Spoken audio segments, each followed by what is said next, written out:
You've probably heard the name McCain. And you've likely eaten their food, too. The Canadian company is the world's largest French fry maker. McCain Foods is one of the few global champions in this country. 1 in 4 French fries eaten each day comes from McCain Foods. They're earning $16 billion a year in sales. This is a company that has really conquered the world. Andrew Willis is a business columnist at The Globe. The McCain family would be one of the richest clans in this country. They're worth billions and billions of dollars. This is probably a $20 billion plus fortune. The McCain frozen food empire is still privately owned and is divided between dozens of family members. And over the years, things have gotten complicated. This family went to war in the 1990s over succession. And while they've been incredibly successful since then, the scars from that battle have never healed, not even close. And it's all coming up again now. One family member now wants to cash out, which has kicked off the latest feud.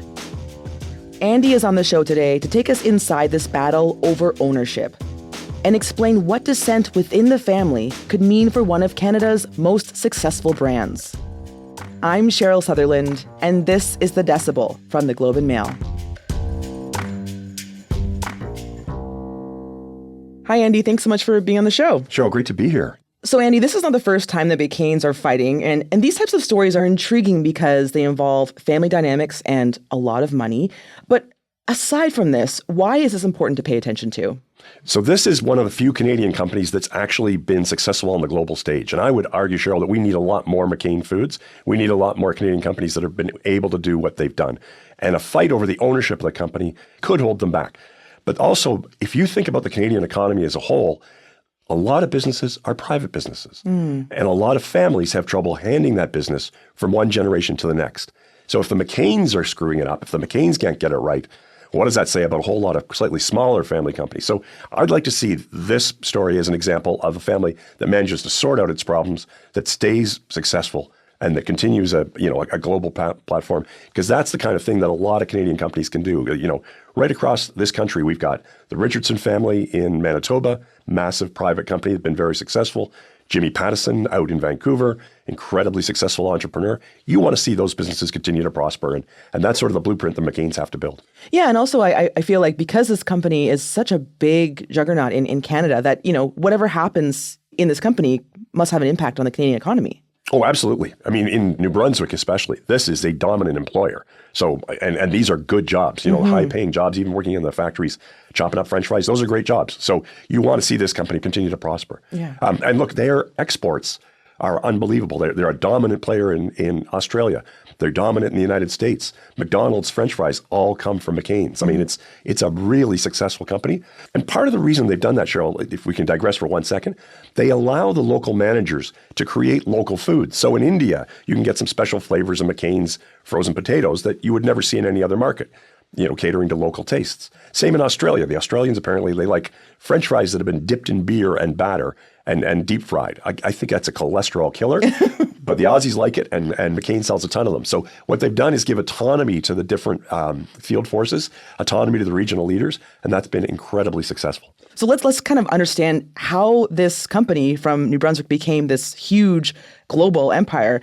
So where did things start? So if you trace it back to 1957. Willis and Harrison McCain are the sons of a potato farmer, third generation potato farmer. They have 2 slightly older brothers who are not really part of the story, but they had a little bit of money. So they loaned Willis and Harrison a little money. Willis and Harrison put in everything they'd ever saved. They opened 1 frozen French fry plant in Florenceville, and everything went from there. And this co-CEO structure where Willis and Harrison sort of split the company, they each took different regions. One of them took the United States. One of them took Europe. And they just sort of kept out of each other's way. And it was incredibly successful. They lived next door to each other. They got along well. And they just kept rolling along. And they kept it private too, Cheryl. And that's important for what's going on right now. They used the money they raised and a little bit of bank borrowing, and they just kept reinvesting in the company, building new factories. They built strong agricultural ties everywhere they went.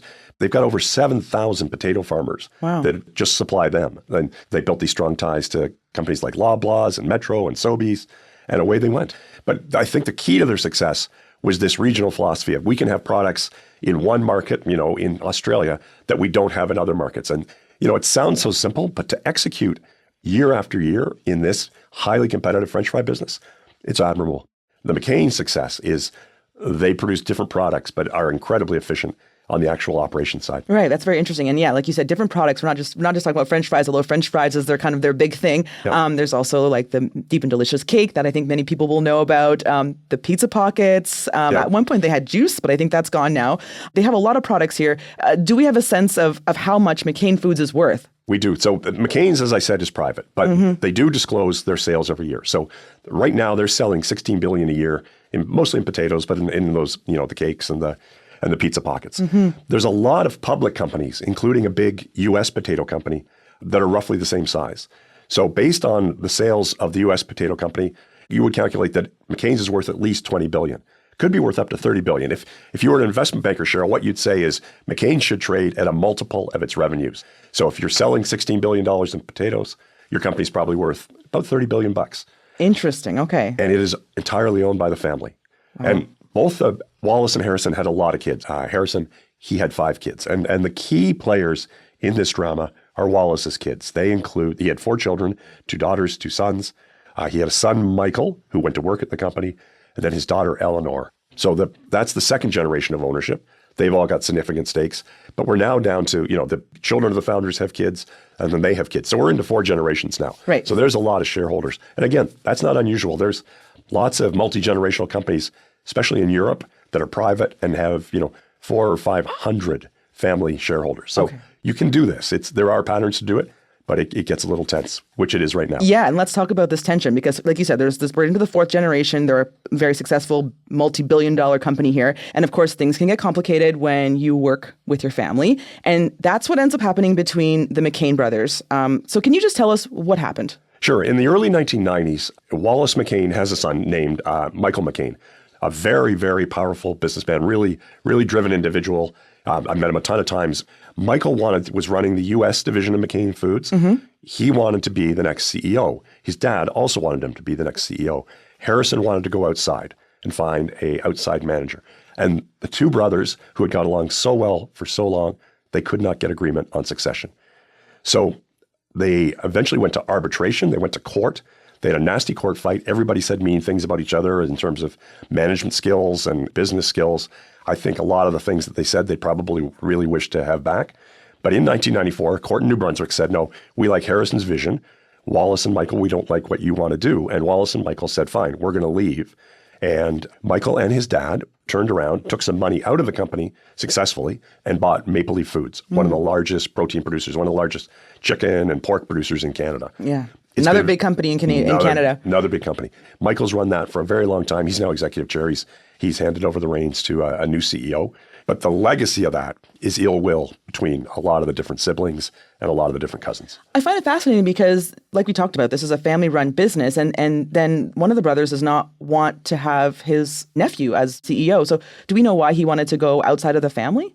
I think if you look at successful businesses, they typically, by the 2nd or 3rd generation, they typically bring in outside managers. It's just, the genetics don't always create great leaders.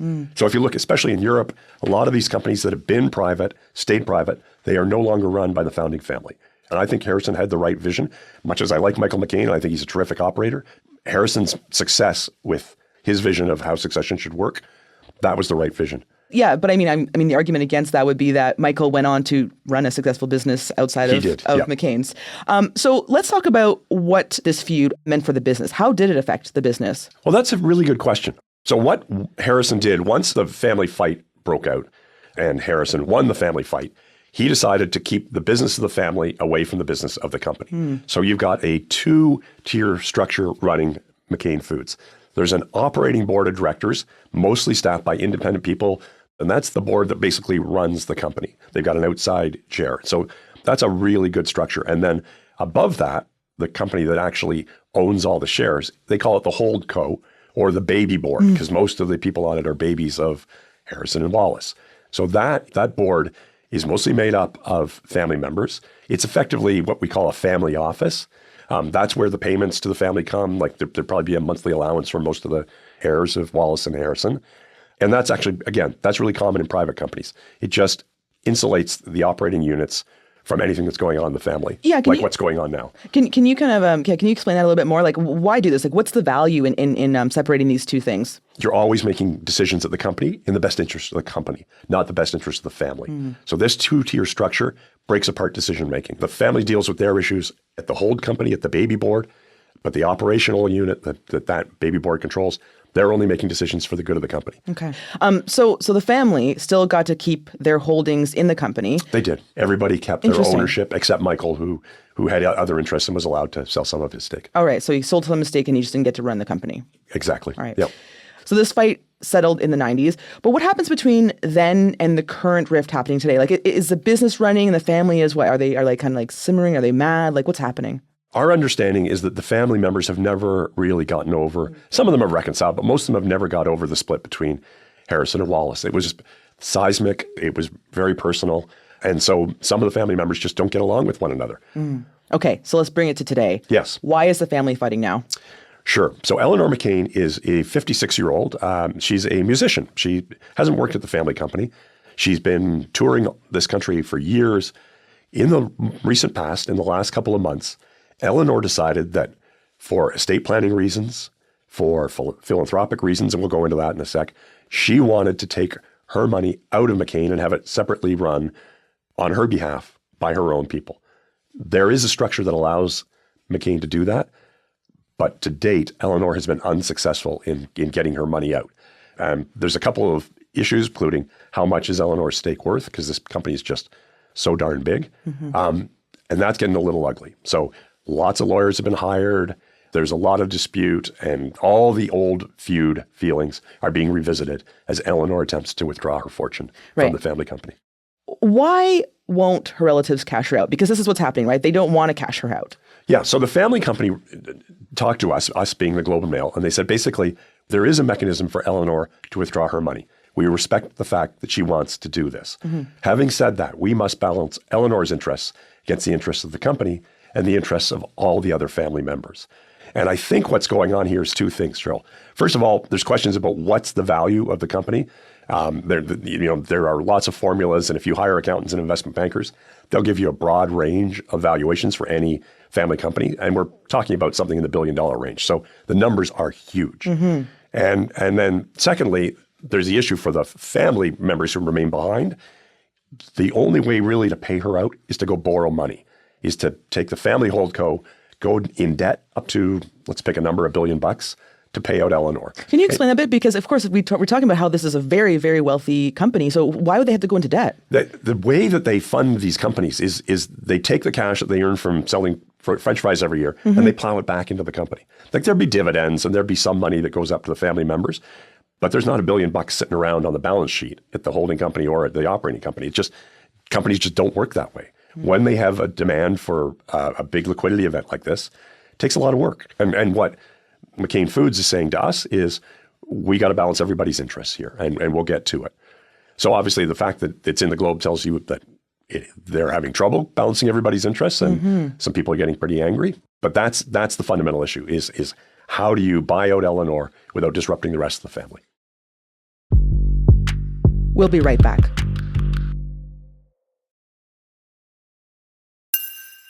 So could this fight have any impact on the business? Well, I wrote a column saying one solution here could be what a lot of other successful family companies have done, which is take the company public. McCain Foods, if it went public at $20 billion, then if Eleanor wants to sell some shares and all she does is calls her broker and, big block of shares trades on the Toronto Stock Exchange, boom, Eleanor's got her legacy. So going public is one potential answer. I don't think the family wants to do that. I mean, that opens up a whole other can of worms, right? A huge can of worms. Suddenly you go from generational family control where you're thinking 5 and 10 years to you're quarter to quarter, you've got all this reporting, there's public information on how much you own. People living in small town New Brunswick don't really want their neighbors to know that they're multi-billionaires. Everybody kind of knows it, but it's easier to just pretend it doesn't exist. And as long as you're private, there's just a degree of security and a degree of privacy that I think this family really welcomes. Yeah, can you kind of lay out just let's get down to the bare bones here of the difference between private and publicly owned companies? What would change if they went public? Sure. So if they went public, All the salaries for all the employees would be disclosed. The personal holdings of each of the McCain family members would be in the stock listings, and they'd be chasing quarterly earnings. This is an unfortunate dynamic of public markets is you're up and down every quarter, and some people in family businesses would argue that that distracts from creating long-term value.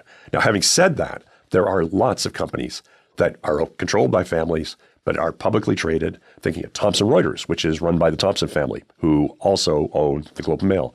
Power Corp of Canada, and those companies have done very well. They needed public markets because they needed capital to build their businesses, and the families have got used to the exposure that comes with being public. An IPO for McCain Food would be a great event for Canadian capital markets. I don't think they're thinking of it right now, but it would be an attractive option. So, and it's not completely unprecedented. We kind of laid out how there is this two-tiered system happening right now, right? So would this fight have any impact on the operational side? To date, it hasn't had any impact on the operational side. Okay. The company has basically said, we're doing really well. And I think, Cheryl, honestly, part of the reason that Eleanor's exiting is because they've been so successful. Like she has ambitions on her own, and she knows that this company has just done fabulously well. But operationally, they're in great shape. What happens at the family holdco, because of the good design of this, it's not really going to affect McCain Foods. They're not going to, have to sell a French fry division or get rid of Deep and Delicious Cakes. They can just continue on their own way. There is going to be some stress and strain at the holding company, but that's going to be largely invisible to the public. That's just a company owned by the family. Okay. So the family office, squabbles in family offices are actually far more common than you would think. Nothing like a lot of money to create tensions in families. Yep. We all know family drama, and I'm sure adding billions of dollars into that makes it way more complicated. Exactly right. Yep. So, of course, McCain Foods is not the only big family-owned business in Canada. Do we know what makes succession work in some family-owned businesses but not in others? Sure. There's been a ton of work done on this. TMU and the Telfer School up at the University of Ottawa, they've all got professors who just focus on family businesses. So the key thing, there's two key things here. First of all, you've got to have clear rules and a shareholder agreement around ownership. So you have this situation where Eleanor wants out. There's clear rules. And that's the first thing. The second element is around leadership. Who's going to be the CEO of the company? And that's really critical because that's where the fight was at McCain's. And if you have clear rules saying it's not going to be a family member, in fact, at McCain, there are some family members working there, but it's discouraged. You're not, as a McCain third and fourth generation McCain family member, you're not encouraged to join the family company. The Richardson family out in Manitoba, I mentioned them earlier, they ask that any heir to the James Richardson Foundation, and they're in 6 generations, they have to go work somewhere else for 6 years. And then if they want to come back to the family company, they're allowed to do so. So there's structures to keep leadership professional and leadership, in the hands of CEOs who are really competent, as opposed to someone who has the same last name as the founder. Yes, you want to have a CEO that actually has the business behind them to be able to come in and run a company successfully. Exactly. Yep. Yeah. Yep. Okay. So despite the current feud, did the McCains get succession right? I think they did. Oh. I mean, the success of the food company speaks for itself. Yeah. They've had a series of excellent CEOs. They've kept it private, but because we can see the sales, we can see that they've grown the business everywhere. On a strictly Canadian story, one of the reasons I know the McCains is I covered the fact that they made a massive investment in Alberta. They're one of the largest potato producers in Alberta. They've put huge amounts of money into New Brunswick. Like, they're good corporate citizens, I think is the point I want to make. And this emphasis on sustainable agriculture, I think they've been leaders on that. So yeah, no, they did get succession right. What they're arguing about with Eleanor McCain is just some old issues. You've got scar tissue from a brutal family feud a generation back. And then you've got the massive wealth that has accumulated to this family because they've been so very successful. So how could this play out for Eleanor? Like, what's happened since her request to be cashed out? So one of the problems in reporting this is everybody has now signed non-disclosure agreements. Okay, that's hard. When you sign NDAs, talking to newspaper reporters is sort of frowned on. So everybody's now kind of huddled. The boardroom, Eleanor's lawyers would pass her suggestions over to lawyers for the rest of the family. They're trying to negotiate this quietly and keep it out of the headlines. And I think at some stage they'll come up with a structure that works for everybody. We do know something about what's going on through lawyers, I think, and I think the holding company has a spokesperson. Can you tell me what you learned through that? Well, yeah. So everybody's trying to spin the Globe and Mail here. That's just normal. So to the extent that we're going to report on this, each side wants to make their points. Wants to help us understand that, this is not just about Eleanor. There's a company here. There's the rest of the family to consider. So those things are important. But the other thing that crops up, and again, I don't know Eleanor McCain well, but I can see what she's up to in her life. I'm sorry, I said I don't know Eleanor McCain well. I have never met Eleanor McCain, so let's be clear on that. She has bought some properties in Peggy's Cove. She's in the process of rezoning some of those properties. She wants to build a big art gallery and a museum in Peggy's Cove. Like when she talks about philanthropy, she's sincere. She wants to do neat things in maritime Canada where her roots are. So that's admirable. And look, in her music, she goes and tapes with symphony orchestras across this country and then produces albums. Like she's supporting music across Canada through the obvious advantage she has from her family wealth. Again, I think that's admirable. So that's the sort of stuff that she's up to, and that's her motivation for exiting the family company. So will they eventually have to cash her out? They will. They will, because there is a structure that Harrison McCain put in place a generation back that allows Eleanor and the other heirs to exit. And what I'm interested in, and I hope I get to report on, is if others exit behind Eleanor. Interesting. Okay. Is that possible? It is. I mean, the structure is there for a reason, and I don't know if she will trigger something with the rest of her relatives. Based on what I know, other members of the family are pretty happy with the status quo. They get dividends from the company. Their company is continuing to do extremely well. I don't get a sense that there's unrest, but Eleanor will certainly set a precedent here. Yeah, because that would probably trigger, I mean, if they're going to cash out Eleanor, then there'd be more billions of dollars perhaps in the future, and that could be an issue. And remember what I said, she is one of 9 offspring of Harrison and Willis. So there's a lot of kids. There's a lot of people in their 50s, 60s, and 70s. Yeah, that's the second generation. And then when we get to the third and fourth generation, who knows what their priorities are going to be. What will you be watching next in this McCain family feud? I'm expecting this to go very quiet, and then someone's going to call me and say, we settled, and we will not tell you how much. And that's going to be my job here at the Globe and Mail, will be to find out all the details. I look forward to seeing that story when it comes out. That'll be a fun one. Andy, thank you so much for coming on the show. Thank you. That was Andrew Willis, a business columnist for The Globe. That's it for today. I'm Cheryl Sutherland. Alyssa Wheeler joins us as our Brooke Forbes Fellow and is our associate producer. Our producers are Madeline White, Michal Stein, and Ali Graham. David Crosby edits the show. Adrian Chung is our senior producer, and Angela Pacenza is our executive editor. Thanks so much for listening, and I'll talk to you tomorrow.